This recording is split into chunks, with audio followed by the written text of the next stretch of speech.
Peraí que eu quero falar mais uma coisa. Quando eu paro de enxergar fragilidade nos meus filhos, quando o João fala de alguma forma com eles, é um presente que eu tô dando pra eles, pra mim e pro João.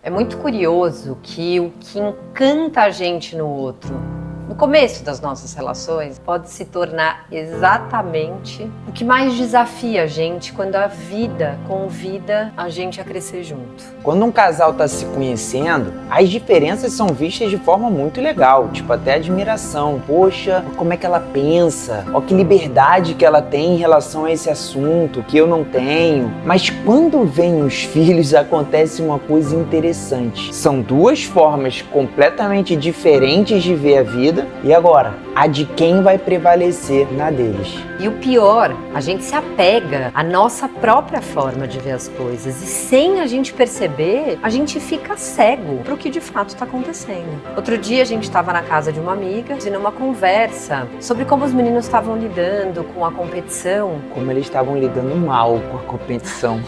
Surgiu uma pergunta: como é que é a nossa relação com a competição? Quando a gente olha para o comportamento dos nossos filhos e a gente tenta entender o que está por trás, muitas vezes a gente não enxerga o quanto que isso tem a ver com a gente. Só que além disso, mesmo quando eu tento reconhecer em mim, isso se manifesta de uma forma muito mais sutil, profunda do que a gente imagina. É tipo uma pegadinha da vida mesmo. Quando a gente pergunta, e aí, como é que é a sua relação com o jogo? Ah, eu sou mega tranquilo, você vê, perdi esse jogo aqui de tabuleiro numa boa. Essa competição não vem de mim, deve vir de você. Ainda acusa o outro. Na verdade, a competição provavelmente está muito mais escondida. Por exemplo, como que está a nossa disputa interna sobre qual energia deve prevalecer dentro da nossa casa, já que a gente é completamente diferente. E isso está consciente, evidente? Não. Nossa, João, tu não deve ter entendido nada do que eu falei com você, né? Quando a Guta saiu da empresa lá que a gente estava construindo de curso de respiração online, isso se potencializou muito dentro de casa. De novo, sem perceber, a gente estava, os dois, tentando provar quem tinha razão. Porque não foi um movimento, vamos dizer assim, em comum acordo. É como se a gente estivesse competindo um com o outro em absolutamente tudo. E essa competição aparece em muitas camadas da nossa relação. Eu quero ter a solução, eu quero estar certa. Não só em relação ao trabalho. Isso também estava presente na forma de educar os nossos filhos. E essas diferenças começam a pesar. Essa energia do preciso estar certo está operando isso tudo em silêncio, dificultando as coisas. O problema é essa energia do estar certo e não o pensar diferente. E a vida, pro nosso bem, cria um cenário para que a gente possa ver isso com clareza. Lá no início, quando os meninos nasceram, eu olhava para a Guta como uma super mãe. Ela trocava tudo para estar com os meninos. Era natural para ela. Para mim não era natural. Eu tinha que me esforçar. Eu tinha que ajustar a minha mente o tempo todo. Tinha dias que eu conseguia, tinha dias que eu não conseguia. É um processo vivo, contínuo. A mente, ela não vai parar de reclamar porque eu entendi que eu precisava estar bem ali, que eu recebi algum tipo de informação ou conhecimento. Não é assim que funciona. Eu preciso entender o que eu faço que facilita ou dificulta aquilo que eu gostaria de viver. E eu preciso construir isso em mim. Fazer as coisas que facilitam eu viver aquilo que eu quero viver. Se eu não tenho clareza de que é assim que o processo funciona, na primeira reclamação da minha mente, eu desisto porque eu acho que eu não nasci para aquilo. Mas não se limite ao exemplo dos filhos, né? A gente tem que ampliar essa visão para qualquer área da nossa vida. Quando você se vê preso numa ideia, numa forma de pensar em relação a você mesmo. Porque é muito mais do que aprender a dar banho ou trocar fralda no seu filho, né? É um treino, né? Você tá treinando a sua mente a lidar com algo que é difícil para ela, que ela ainda não sabe fazer. Mas o treino é fazer sem perder o contato com você mesmo, com o seu objetivo.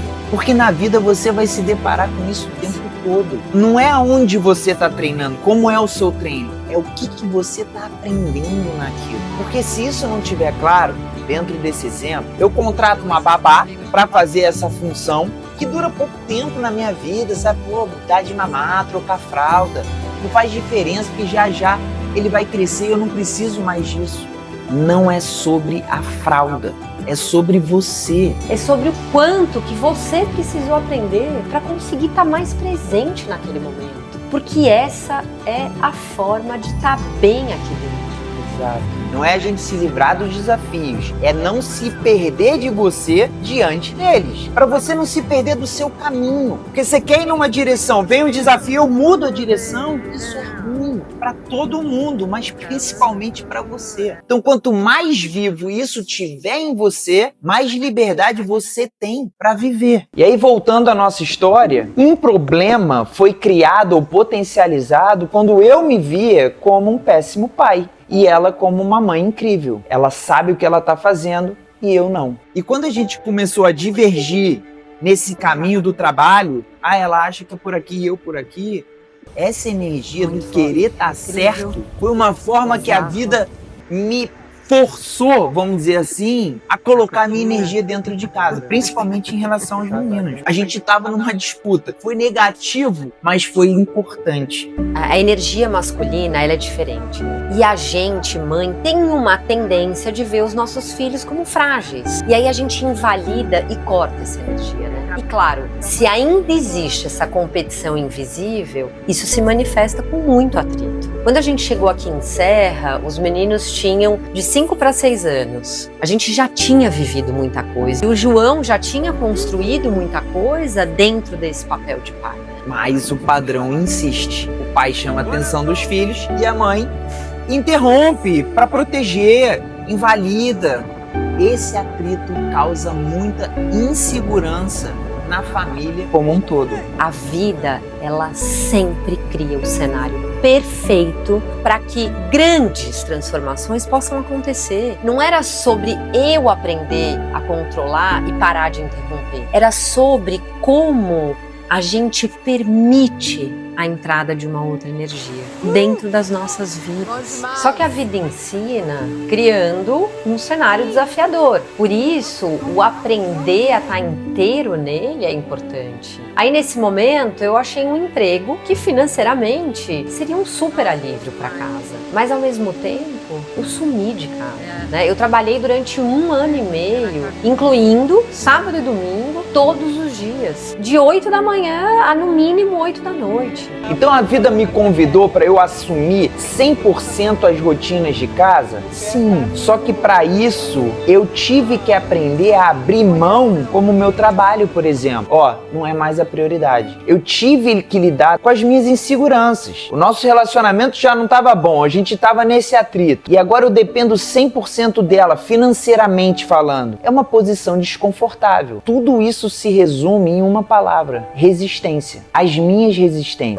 Então eu não tinha que aprender a fazer almoço ou jantar para eles, entender as rotinas de ficar levando e buscando. Não foi esse o convite que a vida me fez. O foco é largar o que eu carrego aqui dentro que me faz distorcer como eu vejo aquilo que eu tenho para fazer. Por que eu tô vendo como pequeno, como algo que não é importante? Eu preciso largar isso. Só que além disso, eu preciso largar o meu controle. Porque quem disse que eu tava abrindo mão do meu trabalho era só a minha mente que estava tentando controlar o caminho. Porque ali na frente ficou claro que essa experiência potencializou a minha forma de contribuir aqui dentro. Então, estar com eles de forma integral foi um presente que todos nós ganhamos da vida. Algo eterno que foi construído ali, em todo mundo. Então muda completamente a perspectiva. Não foi a Guta que saiu para trabalhar, foi a vida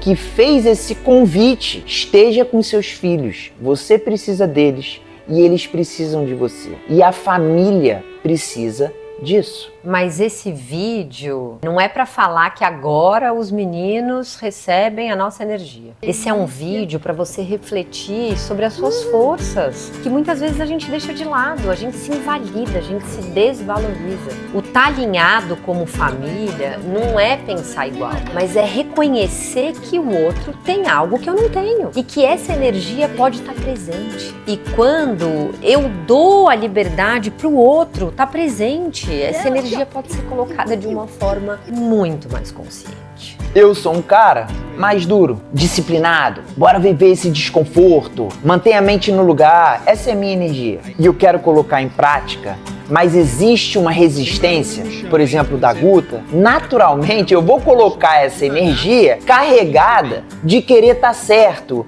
de passar um recado, de provar que a minha forma funciona mais do que a outra. E isso faz com que essa energia saia distorcida. Eu exagero, cria um efeito negativo. É diferente de quando eu tenho a liberdade para colocar essa energia em prática. Por mais que ajustes precisam acontecer, eu tô aberto para isso. Pô, João, olha, muito legal isso, mas você exagerou aqui, tá ótimo. E todo mundo também estará aberto a receber aquilo e não mais ficar procurando um erro para invalidar aquilo como um todo. Aí assim, cada um é capaz de absorver o que pode ser importante para você. Não é mais uma imposição minha, é um trabalho de expansão.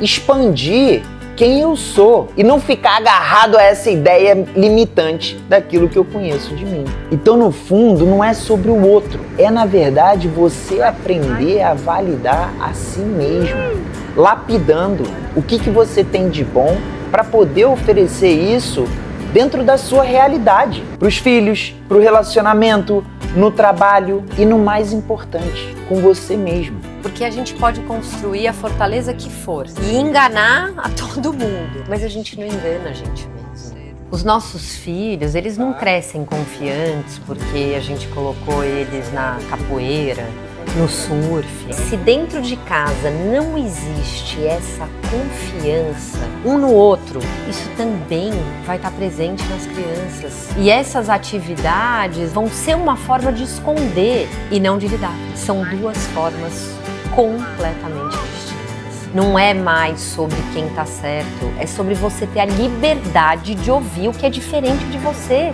sem você se sentir ameaçado ou inseguro. O convite que a vida faz todos os dias, ele é muito mais profundo do que a gente pode enxergar. Mas a vida está dando a oportunidade da gente criar essa liberdade dentro da gente. E dessa liberdade a gente pode nutrir os nossos filhos para serem capazes de viver a própria história. E esse é um grande desejo da nossa casa, da Casa Maria João.